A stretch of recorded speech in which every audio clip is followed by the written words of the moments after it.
You know, something didn't make sense to me in Naruto Shippuden's final battle with Kaguya. Naruto mentioned that he couldn't relate to Kaguya, and that she didn't have a heart, making her different from every other villain he had ever faced, essentially saying he gave up on trying to help her. Now, let me explain why this didn't sit right with me. First off, we know Kaguya does have a heart, far more than the other Otsutsuki. She tried to care, and she tried to save humanity. Is it true that she wanted to reclaim her chakra? Yeah. But at one point she gave it willingly, and even built an army to fight against the Otsutsuki. One might say she did that for herself, but she also didn't need to kill Isshiki. She didn't need to stay on Earth. She didn't need to give up her chakra to her sons. As shallow as she was, she displayed the potential for caring and love. And I sorta just felt that Naruto threw that away. Maybe I'm wrong, and the lens I'm looking at Kaguya through is one askew with naivety. But then again, this was the lens Naruto taught me to look through, so I guess I never understood him not even trying to empathize. I understand that they needed a big bad, and that they wanted to emphasize how similar yet alien she was all at once, to give her an air of mystery to her and her clan. But even Hagoromo mentioned that she was once a generally kind and loving woman, so the idea that she can't be reasoned with doesn't make any sense to me. And so, because I want to prove Naruto wrong, or maybe because I want to tell an interesting story, I plan to tell this one, of the rabbit empress and her rebirth as a Hyuga Clansman in a time before. Welcome to the Amagi. Before we begin, only 25% of our viewers are subscribed, so if you're a fan of the video, please like and double check if you are subscribed. And with that out of the way, let's get into the video. It was impossible. How could it be? A plan 1,000 years in the making. Her return. A return to life that would see her in control again, taking the chakra she needed to protect herself and this perfect sanctuary from the greedy Otsutsuki who would ruin everything.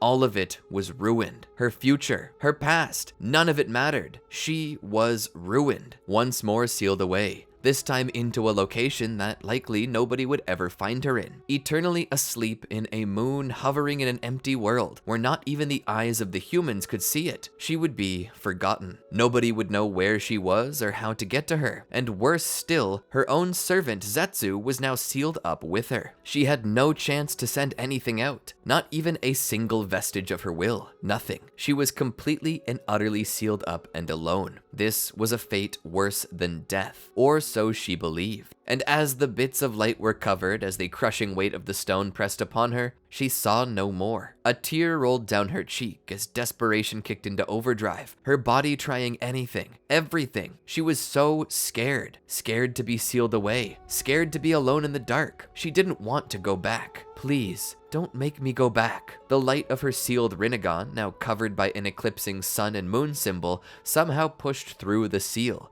if only momentarily, pushing the two symbols back open as a crimson light shot out from it. What was this? Was this a new Rinnegan power? Or was it that her desperate mind, in an attempt to refuse this fate, cast the infinite Tsukiyomi on herself? Was this a space-time ninjutsu, or was this merely genjutsu? Kaguya was lost in the moment, in despair. She didn't have the faculties to truly understand what it was that she had cast. But whatever it was, it dragged her through reality and left her laying prone on her back under a clear blue sky. Only the faintest hints of silver on the horizon. The sun shone down from the skies above upon her, its warm light feeling as real as anything else she had ever felt. Her breath catching in her throat, she gasped harshly as her tears of fear and confusion continued to fall. Her Byakugan of immense strength needed not look around to catch a 360-degree field of view.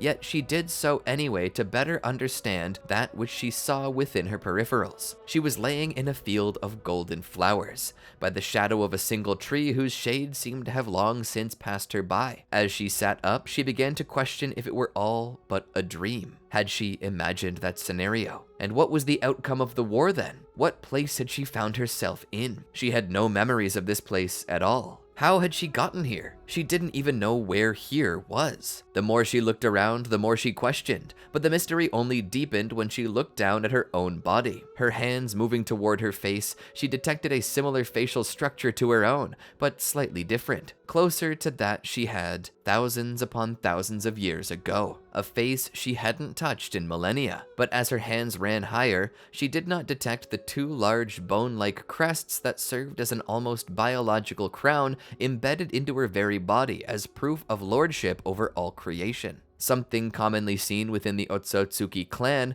the parts of their own body often spoken with veneration as their proof of the right to rule. The crown of the Otsutsuki. It was gone. Furthermore, as she looked down at her own hands, she spotted something strange. The once perfectly manicured fingernails that had come to a point as an almost noble claw were now cut down, filed, or chewed short. How disgusting, she thought. Did I plant a karma seal on some low-level life form that is only now just awakening, she thought? She searched her hands, arms, and feet. She ran across her whole body, seeking any visible mark. The closest thing she could think was to look into the nearby lake for any possible sign of a mark. As she looked into the water, she saw her own face for the first time. It was just like the one she had when she was but a child, perhaps the equivalent of a human 10-year-old. She appeared human, but possessed the Byakugan, the clan Kekkei Genkai that was most dominant in the Otsutsuki, and apparently another of their gifts that could be inherited by the mortal shinobi of the earth. But what caught her eye further was not a karma seal, but instead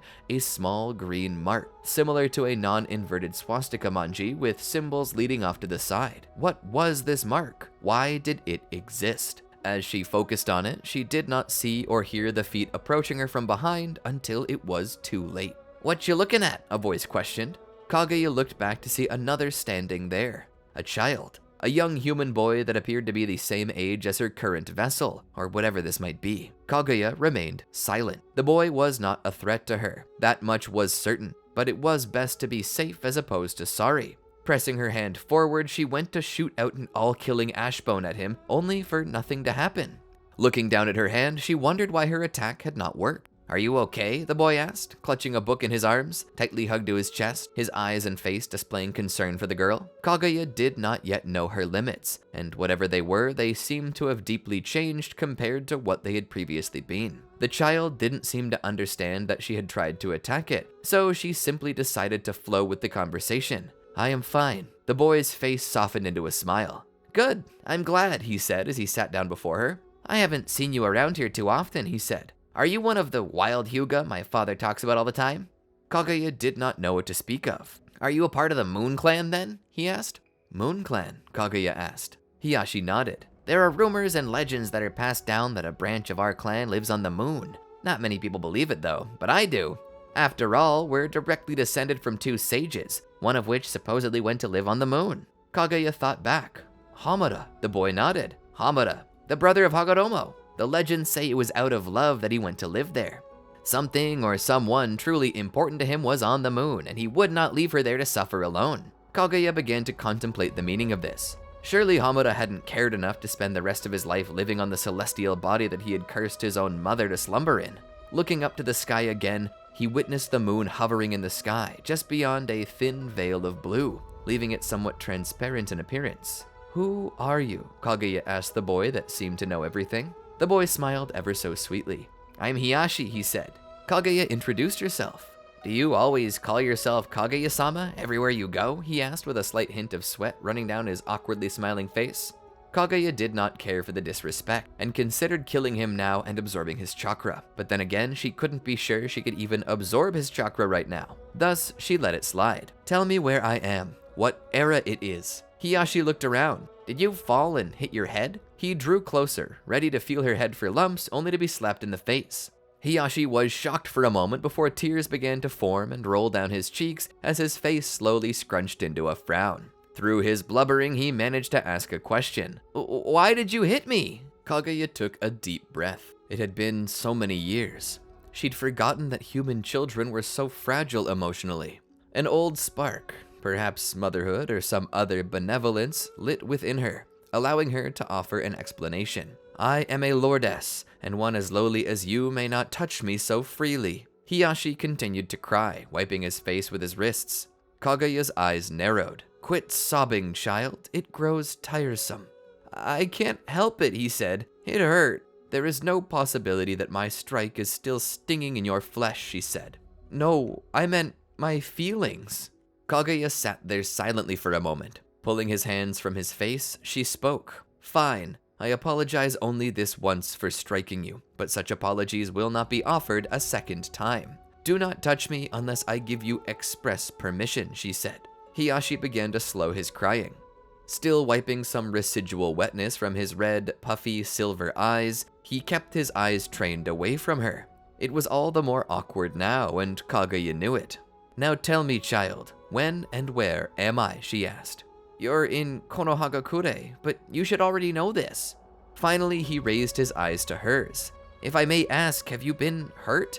I do not know how you could be here without knowing where or when you are. May I please have permission to check you for injuries? What is your obsession with my cranium, child? If I were wounded, I would know. Now please, mention it no further. Hiyashi looked down and away again. Clearly, he was far more emotionally unstable than even Hagoromo and Hamada had been.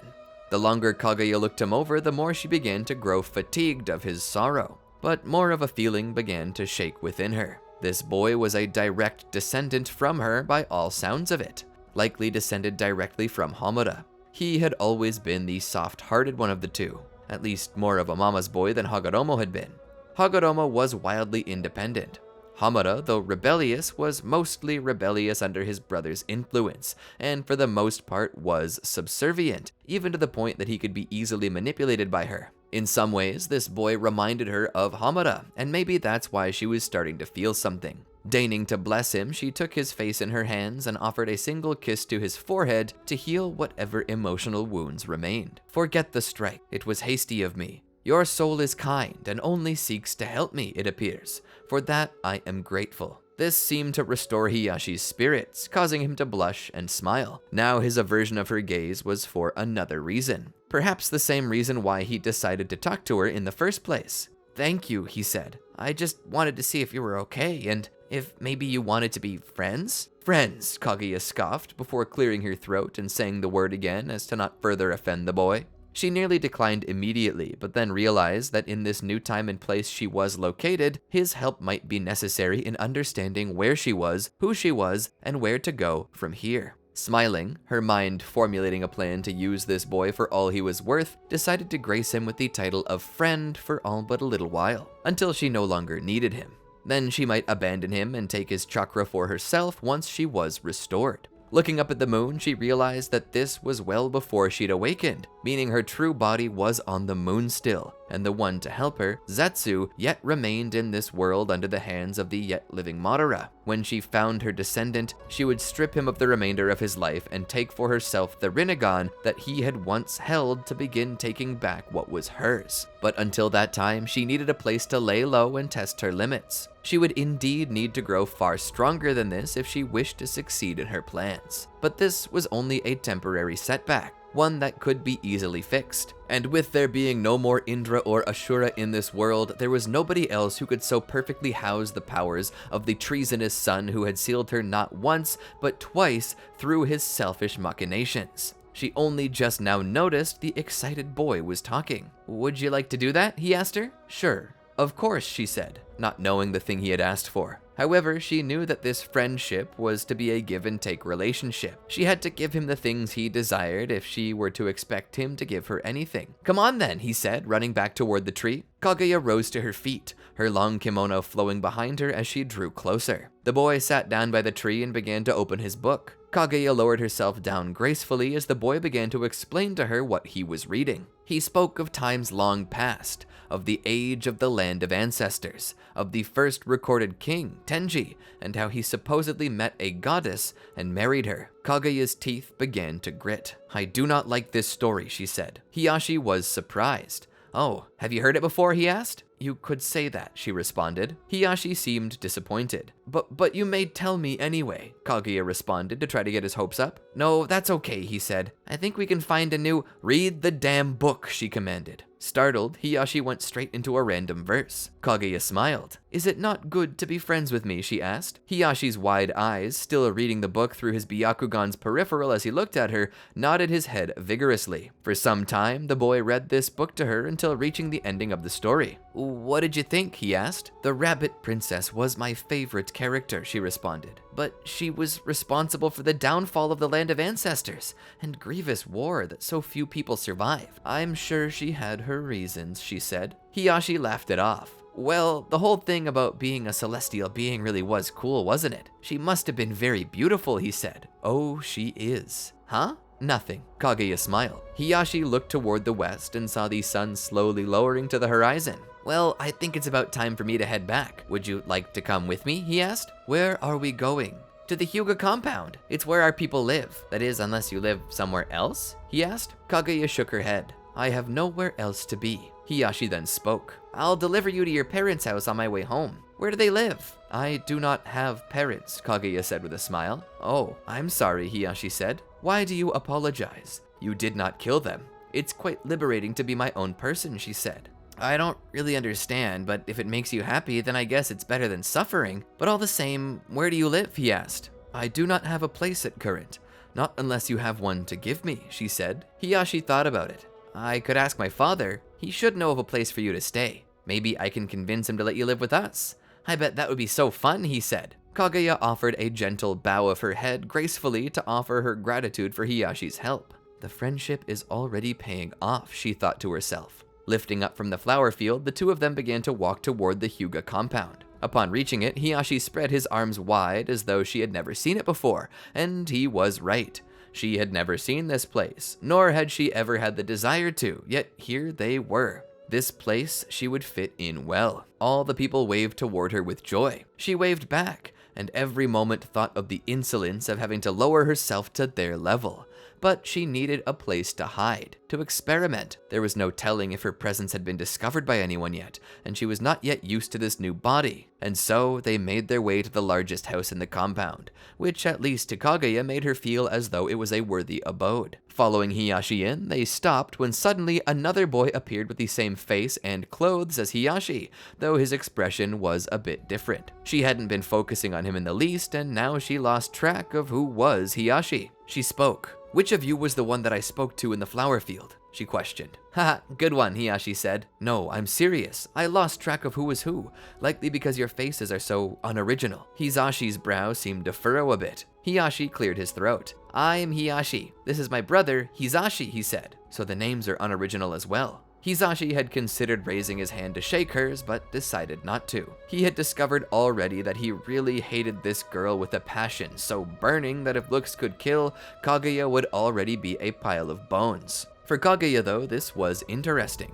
Twins weren't something uncommon in her family line. To see that not only did these people retain her Byakugan, but also maintained her family line's propensity to birth multiple offspring at once, though monozygotic twins were quite a rarity in her line. Even Hagoro and Hamada weren't monozygotic. It piqued her interest for but a moment, and then once more her passion faded as she looked around. Who is she, and what's she doing here? Hizashi asked in a low tone, hoping she wouldn't hear, but she did, and she was going to tell him exactly what she was doing here. I am Kaguya-sama, Majesty and Rabbit Deity of the Moon. I am here because I have no other place to stay, and require your ilk to provide me comfort while I recover from my predicament. Hizashi stared at her for a second before turning to Hiyashi. Do you normally hang out with psychos? Kaguya's face began to grow red. I'll have you know, you low-born troglodyte, I am the very reason you waste oxygen with your lungs. If not for me, your form would not be. Hiyashi sort of stepped between the two. Don't mind her, she's not from around here. I think she's wild. Then how did she get that mark? He asked, pointing toward her forehead. Wild Hyuga are not generally born with the cursed seal of the caged bird. Maybe her parents observed our customs, Hiyashi said. I don't think it's a good time to question it. It's a perfect time to question it, Hizashi said. If you brought her here to seek shelter, I don't think I want to be sharing this house with a mental patient. He looked over Hiyashi's shoulder to see Kaguya's palm facing him, desperately trying to activate all killing ash bones. Just look at her. She's trying to force choke me or something. "Just be nice, Hisashi. I won't say it again," Hiyashi stated, offering some command over his brother. Hisashi cut his eyes at Hiyashi and let out a sigh. He hated when his brother flaunted his title as heir to the clan over him. "Fine, if you want to bring in a weirdo, then it's your choice, but keep her on your side of the house." Hisashi began to leave. Hiyashi watched. He looked back to Kaguya. "Please pardon him. He's not always like this, I swear." He brought Kaguya to the door and then spoke to her. "Okay, so listen up. My father is a very stern man, and he's not one to suffer fools lightly. Please keep to your manners and don't upset him, or he might not let you live here at all." Kaguya understood, but the look in her eye told Hiyashi that she did not appreciate being issued a command. Swallowing, he feared what might happen during this meeting. Knocking upon the door, he heard a voice call out. "Who is it?" "Father, it's I, Hiyashi," he said. "I've come to ask your help with something. May I enter?" "Enter," his father said. As soon as the door opened, the elder was seen sitting by the fireplace, reading the daily news. Hiyashi stepped closer and bid Kaguya to do the same. "Father, we have a guest," he said, presenting her. The elder looked at her over the newspaper before lowering it and folding it away. Leaning forward, he spoke. "Greetings. Who might you be?" he asked with a smile. "I am Kaguya, She noticed how Hiyashi was drawing his finger over his throat to tell her to cut that part out.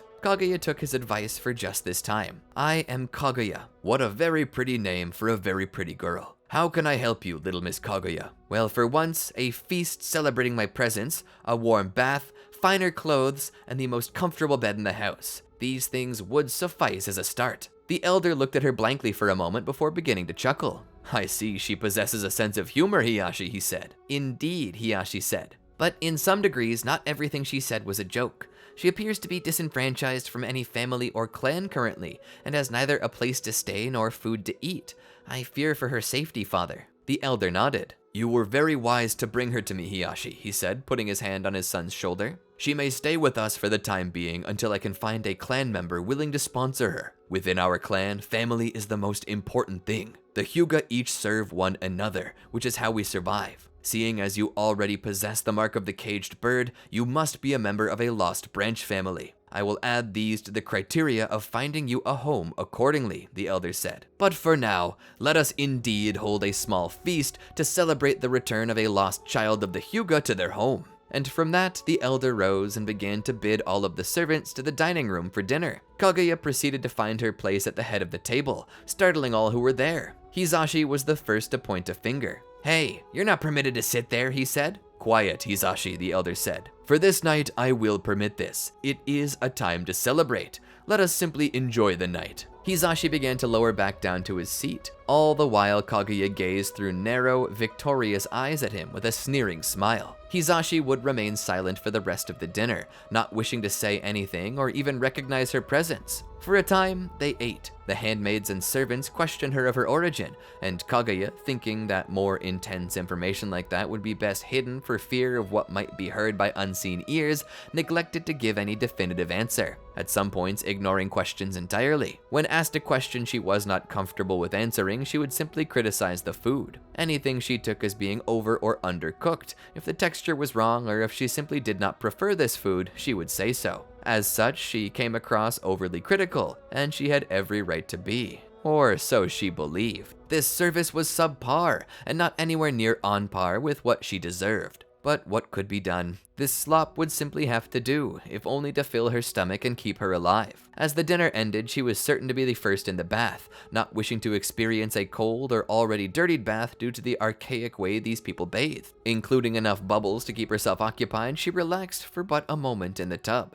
A moment that lasted well over an hour. She would be out not long after, leaving Hiyashi and Hisashi both to the frigid water. She wandered the house until she was shown to a room where a futon had been laid out for her. "This must be some foolish mistake," she said to the handmaiden. "This is not fit for me," she said. "I'm sorry, Miss Kaguya, but it's all we can offer at the current moment," the woman said before leaving. "No, this will not stand," she said. As Hiyashi finally got out of the bath, shivering from the cold, he began to make his way to his bedroom where he was to sleep. But upon entering the room, he was met by Kaguya, who had already taken up position in his bed. "Kaguya?" he asked. She looked at him. "Do you not read the moon's position, fool? It is late." I know, he said. You were in the bath for an hour. What else was I gonna do? She turned back over. Enough. I desire to rest. This is my room, though, he said. I know. I selected it as the sleeping quarters presented to me were not adequate. Oh, I'm sorry. What was it? They expected me to sleep on the floor like a common beast. I would not have it, she said. So now I rest in your room.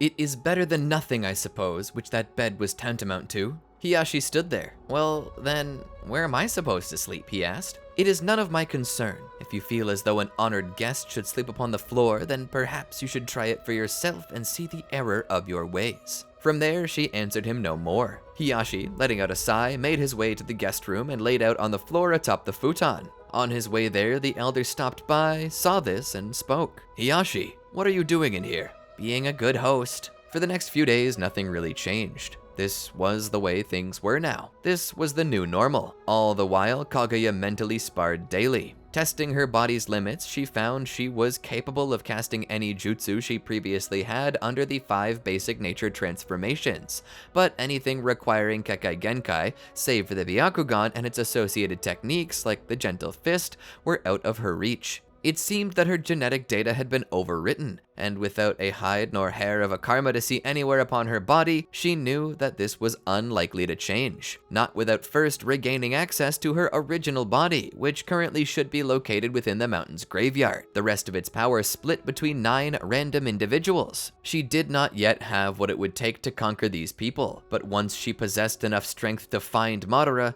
kill him, take his eyes, and link up with Black Zetsu, all things would be as they should. But for that, she needed to grow stronger, which was a question of how to do it. She began exercising movements in an attempt to gain more martial arts knowledge and to get more used to her new body. Seeing this, Hiyashi stepped outside. It was time for him to do his daily workout too. He always began his day with training, which at some points he loathed. But seeing as she was out here with him, he knew he would at least be entertained. Mind if I join you? He asked. She looked at him. Seeing him in more form-fitting gear than before, she noticed that his arms were a bit larger than she'd expected them to be for one who liked to read. She began to think that maybe he understood how to grow stronger, and so she spoke. You have permission to join me in exchange for proper instruction, she said. Hiyashi let out a short-lived chuckle. You want a sparring partner? Sure, I can do that. He helped her off the ground and then took 2 paces back. First off, I want to see what you know so far. It'll let me know where you stand in the way of skill and where to improve. Kaguya rose to her feet and proceeded to get into a fighting stance. To be frank, she had never really been a master of martial arts. She was far too refined for that. She mostly held her advantage due to her mastery of Shinjutsu, but with her lacking most of her abilities at present, she needed to alter the way she combated others if she wished to restore herself. Hiyashi got into a fighting stance and bid her to come at him. Kaguya entered into the only fighting stance she felt proficient in and began to attack him viciously. Hiyashi effortlessly dodged and blocked her attacks as each one came in. These were nothing to him, not since he'd been training with the 8 trigrams techniques. Interesting. I think I know where to begin, he said as she kept attacking. Allow me to demonstrate how to properly control your foe. He caught her arm in his before placing his palm on her collarbone. Stepping behind Kaguya's leg, he forced her to stumble over it and controlled her fall to the ground. She was appalled by his actions. Standing there, he smiled at her. Scratching the back of his head, he began to think that maybe he took it too far. Sorry, I didn't. Suddenly, she was on top of him. He hit the dirt as she straddled him, her hands over his throat. She squeezed tighter and tighter still. His offense to her was beyond forgiveness. Putting one such as her into the dirt outside of her own volition? How dare he? How dare he? Kaguya, stop, he said. I'll kill you, she shouted. But before she could continue her attack, there was a sudden pain in her skull. It felt as though her brain were placed in a microwave. It almost felt as though her cerebrum was attempting to break out of her cranium and then do some other fancy word meaning crawl away. Falling to the side, she cried out as she gripped her head. Behind her, the elder stood. How dare you, he said to her. I've taken enough of your insults, he shouted. From the first day you came here, you spat in the face of my hospitality and dishonored me before my servants, children, and my very clan. I showed you mercy because you were lost and in need, but I will tolerate this no more. Attacking my son with intent to kill, that's beyond savage, he said, increasing the pain, intent to teach her a lesson. Hiyashi, seeing this, struggled on his hands and knees and quickly crawled to his father's feet. Bowing himself low, he begged on her behalf. "Please, father, she just doesn't understand. She will learn, I promise. Just have mercy on her." The elder looked down. "Get up," he shouted. "This is unseemly for an heir. You show weakness before her, and this clan has no use for a weak heir. Now get up." Hiyashi rose to his feet. "Please, father, I will take responsibility for her, to teach her better, but I beg you, please, do not kill her.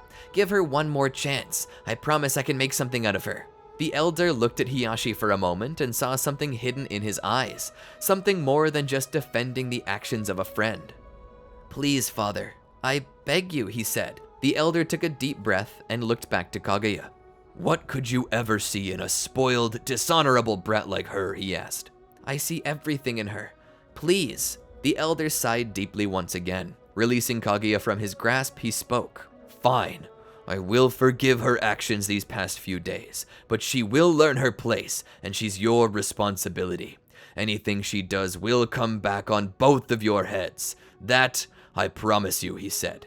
The elder turned to walk away. After his father was gone, Hiyashi ran to aid Kaguya. He went to help her up by pulling upon her arm, but she yanked it free of his grasp. "Damn that old man," she swore. "Damn his eyes. Damn his breath. Damn every beat of that wretched heart," she cursed. "Damn it all to hell." "Hey," he called, getting her attention. She looked at him through tear-stained eyes. His empathetic gaze meeting hers, he spoke. "Are you okay?" She nodded, but everything in her eyes, down to the trembling in her hands, told him she was not. He pulled her up and embraced her. As he did, she broke down into tears in his arms. "Damn me," she said. "Damn this weakness, this useless body. It can't do anything I command it to do, and because of that, I'm far less than what I could be." Hiyashi stroked the back of her head. "No, you're far more than you realize. You just need a helping hand. I'll be here to help you, not only to train you physically, but to coach you mentally and emotionally, to help you acclimate to the strict ways of our clan." "Was he truly going to kill me?" she asked. "No, I don't think so. My father does not kill without reason, especially one of his own clansmen. If he must kill a Hyuga, there must be a good reason and a purpose behind it. There would be no good reason or purpose behind killing you. This was his way of teaching you something important, that you are now expected to do as he commands." "It should not be so," she said. "I am a celestial princess from the stars, and he's just a foolish elderly human." Hiyashi didn't know what to make of this. He spoke. "Regardless, nobody here but I can recognize you as such. If you are to live here, then you must offer respect to those who house you. My father's been more than generous, and did not need to take you in. He did so out of the goodness of his heart. You need to respect that, and realize that regardless of what you were, right now, you're a Hyuga, and every Hyuga must follow the rules of the clan." Kaguya listened to his words. There was a certain wisdom in there that reminded her of Tenji. In fact, many things about Hiyashi reminded her of Tenji. His words were true. She was under the thumb of this man, and for now she must play his games to remain out of focus of eyes she did not wish to see her. So for now, she would play his games by his rules, even if it insulted her. She would hold on to these insults until the day she was whole again. Then, when she would shove 10,000 years worth of suffering down his throat until he burst open like an old pot. But for now, she would bide her time. She wasn't strong enough, but soon she would be. And I think I'm gonna pause it there for now. I'm not gonna lie, this has got to be one of my favorite stories I've told in quite some time. I can already see where it's going and how I want to end it. I hope you're all as passionate to seek the ending as I am. If you are, be sure to leave a comment behind, like the video, subscribe, and share with your friends. Doing this shows YouTube that our content is enjoyable and might start recommending it to other people as well. That helps us continue making the content you want to see. So be sure to do all of these wonderful things to help us out. And remember to ring that bell. Chances are we're going to continue this story, and I doubt you're going to want to miss it. Anyway, I hope you enjoyed it. Here's some other videos I'm hoping you'll enjoy too. Check them out. Until next time, peace out.